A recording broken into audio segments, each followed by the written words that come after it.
Last part में हमने देखा था कि दोनों मास्टर्स गोल्डन हॉर्न बेहेमोथ से लड़ने के लिए चले गए थे, जहां उन्होंने बार बार गोल्डन हॉर्न बेहेमोथ के ऊपर अलग अलग अटैक करे थे। लेकिन एक स्पेशल अटैक करते हुए मास्टर ली शैन की लोअर बॉडी अपर बॉडी से अलग हो गई थी, पर फिर भी दोनों मास्टर्स ने हार नहीं मानी थी और वो दोनों उस बीस्ट की बॉडी में छेद करके उसके अंदर घुस गए थे, जिसके बाद वो लगातार उसकी बॉडी को अंदर से डैमेज कर रहे थे, जिसकी वजह से उस बेहेमोथ को बहुत दर्द हो रहा था और उसके वाइटल्स भी लगातार गिर रहे थे। अब आगे तो इस पार्ट की शुरुआत में गोल्डन हॉर्न बेहेमोथ के वाइटल्स पूरे नीचे गिर के 0 हो जाते हैं, जिसके बाद वो बीस्ट तेजी से समुद्र में गिरने लगता है। इस तरफ ये न्यूज चला दी जाती है कि गोल्डन हॉर्न बेहेमोथ मर चुका है और इंसान जीत चुके हैं। अब ये न्यूज सुनने के बाद हर कंट्री के लोग और वॉरियर्स बहुत ज्यादा खुश हो जाते हैं। दूसरी तरफ वॉर गॉड पैलेस में मिस्टर सिंह एल्डर यी साइड से पूछते हैं कि क्या गोल्डन हॉर्न बेहेमोथ सच में मर गया। इस पे एल्डर यी साइड बोलते हैं कि अभी हमें किसी डिस्कशन पर नहीं आना चाहिए,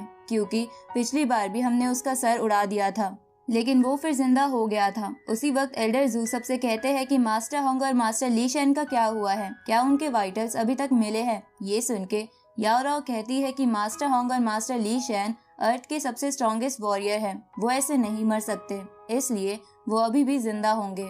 पर तभी न्यूज दिखाई जाती है कि मास्टर होंग और मास्टर ली शैन के वाइटल्स नहीं मिल रहे हैं, जिसका एक ही मतलब है कि दोनों मास्टर्स ने गोल्डन हॉर्न बेहेमोथ को मारने के लिए खुद को सेक्रीफाइस कर दिया है। अब ये खबर सुनने के बाद बहुत से लोग शॉक हो जाते हैं और बहुत लोग दुखी भी। साथ ही मास्टर होंग के तीनों गार्ड्स तो बिल्कुल इमोशनल हो गए थे। इस तरफ मैक्स भी ये खबर सुन के समझ नहीं पा रहा था कि वो कैसे रिएक्ट करे, पर तभी बबाता मैक्स से कहती है कि तुम्हें अभी दुखी होने की जरूरत नहीं है, क्योंकि जरूरी नहीं कि दोनों मास्टर सच में मर गए हों। ये सुन के मैक्स बबाता से पूछता है कि तुम्हारे कहने का क्या मतलब है। इस पे बबाता मैक्स से कहती है कि जो वाइटल डिटेक्टर्स तुम इंसानों के पास है वो भी तुम एंशिएंट सिविलाइजेशन रूइन से लाए हो, लेकिन उन डिटेक्टर्स की एक स्पेसिफिक रेंज होती है, जिसकी वजह से अगर किसी के वाइटल स्टैंडर्ड रेंज से कम हो तो ये डिटेक्टर्स उसे पकड़ नहीं पाते। ये सुन के मैक्स खुश होते हुए कहता है कि इसका मतलब वो दोनों भले ही थोड़े वीक हैं, लेकिन वो अभी भी जिंदा है। जिस पे बबाता बोलती है हाँ बिल्कुल, क्योंकि वो दोनों स्टार ट्रैवलर लेवल के वॉरियर्स हैं, साथ ही उनके पास अपना डोमेन भी है, इसलिए वो इतनी जल्दी नहीं मर सकते। उसी वक्त न्यूज एंकर सबको बताती है कि गोल्डन हॉर्न बेहेमोथ के वाइटल्स धीरे धीरे फिर से बढ़ रहे हैं। ये सुन के वॉर गॉड पैलेस में बैठे वॉरियर समेत मैक्स भी चौंक जाता है। इस तरफ गोल्डन हॉर्न बेहेमोथ के अंदर का पावर सोर्स उसे धीरे धीरे रिकवर करने लगता है, जिसकी वजह से उसके वाइटल्स बढ़ते बढ़ते 30 पर पहुंच जाते हैं और वहां जाके रुक जाते हैं, क्योंकि वो अभी भी बहुत ज्यादा इंजर्ड था और उसके पावर सोर्स में इतनी ज्यादा ताकत नहीं थी कि वो उसे पूरी तरह रिकवर कर सके। उसी वक्त गोल्डन हॉर्न बेहेमोथ चीखता है, जिसकी वजह से मास्टर होंग और मास्टर ली शैन उसकी बॉडी से बाहर निकलकर नीचे गिरने लगते हैं। तभी मैक्स इन दोनों के हाथ जुड़े हुए देखकर मन में बोलता है कि ये दोनों मास्टर आरआर वायरस के समय से दोस्त हैं और सच में इनकी दोस्ती का कोई जवाब नहीं है। उसी वक्त बबाता मैक्स से कहती है कि इनकी सोल स्लीप फेस में चली गई है, ये दोनों मरे नहीं हैं।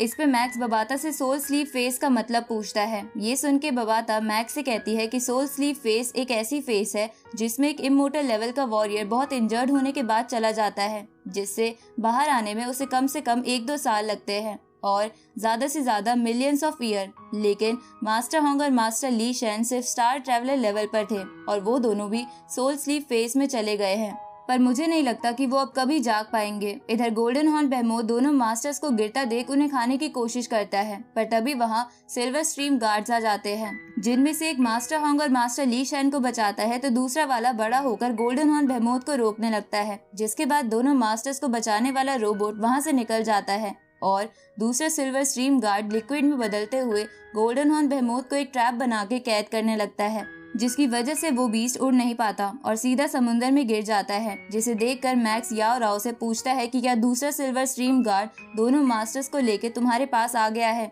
इस पे याओ राव मैक्स को बताती है कि उसने दोनों एल्डर्स को सेंट्रल हॉस्पिटल भेज दिया है। उसी वक्त मैक्स को उस चिप के बारे में याद आता है जो मास्टर ली शैन ने मैक्स को दी थी, ताकि मैक्स वो चिप मास्टर ली शैन की बेटी को दे सके, और उसमें कोई कल्टीवेशन डेटा नहीं था।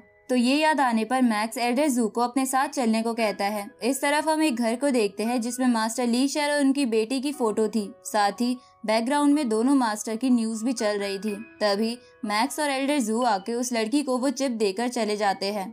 तो वो चिप देखने के बाद और मास्टर ली शैन की खबर मिलने के बाद वो लड़की बहुत ज्यादा रोने लगती है। इस तरफ एल्डर जू वहाँ से जाते समय मैक्स को बताते हैं कि मास्टर ली शैन और उनकी बेटी का रिलेशन अच्छा नहीं था और वो उनसे कभी मिलने भी नहीं आती थी, लेकिन मास्टर ली शैन हमेशा उसी के बारे में सोचा करते थे। इस तरफ वो लड़की उस चिप को एक्टिवेट करती है, जिसके बाद उस चिप में से मास्टर ली शैन का प्री रिकॉर्डेड मैसेज स्टार्ट होता है, जिसमें मास्टर ली शैन अपनी बेटी से कहते हैं कि हम दोनों को मिले हुए 16 साल हो गए हैं। मुझे अभी भी याद है जब मैं तुम्हें पहली बार प्लेग्राउंड में खेलने के लिए ले गया था, जहाँ हमने बहुत मजे करे थे, लेकिन बहुत सालों बाद तुम्हें एक लड़का मिल गया जिसे तुम पसंद करती थी, लेकिन मुझे समझ नहीं आया कि मैं कैसे तुम्हारी मैरिज को एक्सेप्ट करूं।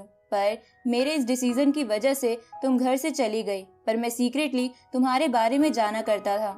जहाँ मुझे पता चला कि तुम अपनी मैरिड लाइफ से बहुत खुश हो, तो ये जान के मुझे बहुत खुशी हुई। इसके बाद मास्टर ली शैन उस रिकॉर्डेड मैसेज में अपनी बेटी से कहते हैं कि मैं तुम्हारे अंकल हॉन्ग के साथ मिलकर उस मॉन्स्टर को मार दूंगा और तुम पर कोई आंच नहीं आने दूंगा। अब ये मैसेज देखने के बाद वो लड़की और भी दुखी हो जाती है, क्योंकि वो भी अपने फादर से प्यार करती थी। इधर मैक्स भी सोच में पड़ गया था कि अब वो क्या करे। तभी एल्डर जू मैक्स से कहते हैं कि दोनों मास्टर्स ने उनके जाने के बाद तुम्हें सारी रिस्पॉन्सिबिलिटी दे दी थी, जिसका मतलब है कि वो तुम पर ट्रस्ट करते थे। ये सुन के मैक्स को वो लास्ट लम्हे याद आने लगते हैं जो मैक्स ने दोनों मास्टर्स के साथ बिताए थे, जब मास्टर हॉन्ग ने मैक्स से कहा था कि हमारे बाद पृथ्वी को बचाने की जिम्मेवारी तुम्हारी होगी। लेकिन मैक्स अभी भी खुद को इस जिम्मेवारी के काबिल नहीं समझ पा रहा था। उसी वक्त मैक्स को कमांडर की कॉल आती है, जो उससे सिल्वर स्ट्रीम रोबोट्स के बारे में पूछते हैं। तो मैक्स उन्हें बताता है कि वो दोनों रोबोट्स डिफेंस के काम आते हैं, वो गोल्डन हॉर्न बेहेमोथ को नहीं मार सकते। पर इस वक्त सभी कंट्रीज की गवर्नमेंट को आम पब्लिक में एक होप जगानी थी, इसलिए कमांडर मैक्स से कहते हैं कि क्या हम ये न्यूज में बता दे कि वो रोबोट्स गोल्डन हॉर्न बेहेमोथ को मार सकते हैं। तो मैक्स इसके लिए हाँ कर देता है। आगे ये न्यूज चला दी जाती है कि ये दोनों सिल्वर स्ट्रीम रोबोट सभी कंट्रीज ने मिलकर सीक्रेटली डेवलप करा है और ये रोबोट्स उस गोल्डन हॉर्न बेहेमोथ को मार देंगे। तो ये जान के आम पब्लिक के अंदर फिर से एक नई होप जागती है और वो फिर से खुश होने लगते हैं। इधर एल्डर जू मैक्स से कहते हैं कि अब पृथ्वी पर तुम सबसे स्ट्रॉन्गेस्ट वॉरियर हो और इंसानों की आखिरी उम्मीद भी। साथ ही तुम सभी वॉरियर्स को ये बैटल लड़ने के लिए लीड कर सकते हो, इसलिए तुम जल्दी से दोनों मास्टर्स के गम को भुला दो और अपने पेरेंट्स से मिलने के बाद सभी वॉरियर्स को गाइड करो, क्योंकि हम सब मरते दम तक लड़ेंगे। अब वो एल्डर मैक्स को उसकी सोसाइटी के बाहर उतार देता है, जिसके बाद मैक्स अपने घर आ जाता है और कंप्यूटर्स पर वर्ल्ड की सिचुएशन देखने लगता है, जहाँ उसे पता चलता है कि वर्ल्ड के सभी बड़े बड़े मॉन्यूमेंट्स तबाह हो गए हैं और सब जगह धीरे धीरे मॉन्स्टर्स फैल रहे हैं। साथ ही अब तक बहुत सारे इंसान मारे जा चुके हैं। तो ये सब जानने के बाद मैक्स बहुत दुखी हो जाता है। तभी बबाता मैक्स से कहती है कि तुम्हें दुखी होने की जरूरत नहीं है, तुमने गोल्डन हॉर्न बेहेमोथ से लड़ने के लिए अपना बेस्ट दिया है, पर तुम जैसे स्टार ट्रैवलर के स्पिरिचुअल मास्टर के पास इतनी ताकत नहीं है कि वो उस बीच से जीत सके।